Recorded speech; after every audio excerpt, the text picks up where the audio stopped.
What's up, guys? Mr. Nagy back with you here doing a quick video review on all things audio, which live here up in the handle on the left side, and then the inputs are over on the right side as I look at the camera. So I'm going to want to open up my door. The important thing to remember about the JVC cameras is that we can record on 2 channels of audio, okay? You could think about it in terms of like left side, right side, if you want to think about stereo. So you could be bringing in 2 separate things, or you could be bringing in one thing on both channels. You just need to set the camera to where you want each channel to get their information from. We have an internal mic, which is right here, built into the camera, and then we have 2 inputs, which are over here on the other side. Traditional XLR microphone inputs right here. The camera, of course, comes with a singular microphone that we might plug into one of them, but we could also use a shotgun mic or a lavalier mic or any sort of other mic that we would like to with an XLR cord. It's important to remember, though, before we record, to make sure everything up here in audio land is happy. It's very, very important. The first 2 spots for switches are channel 1 and channel 2, reminding you to say, hey, camera, for channel 1, I would like you to get your information from, and then you decide, the internal mic or input 1. Hey, channel 2, I would like you to get your information from, and then you decide, internal, channel 1, channel 2, okay? And you toggle them through.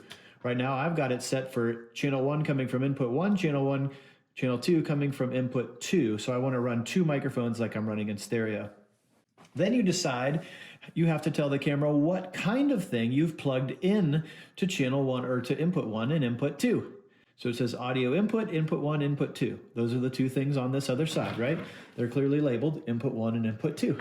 So you have to say, hey, I plugged a line source in coming out of a soundboard. I plugged a regular microphone in, a dynamic microphone, or the really small writing there above my finger, mic plus 48V. We know that that means phantom power, which means we're using a condenser mic of some sort.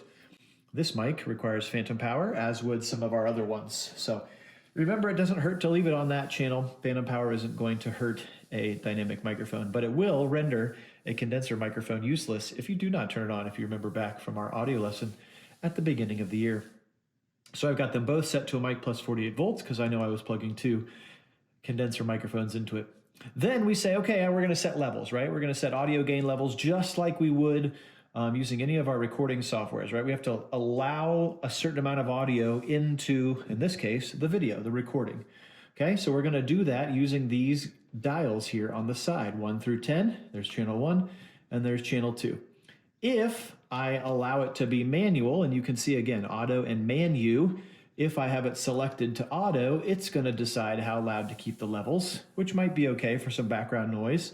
But if you are recording anything where there might be some changes, you want to leave it on manual and set the level. And again, you just want to make sure that those audio signals that you see bouncing on your viewfinder never peak, because peaking is bad. Okay, that's all things audio. Make a great sounding video.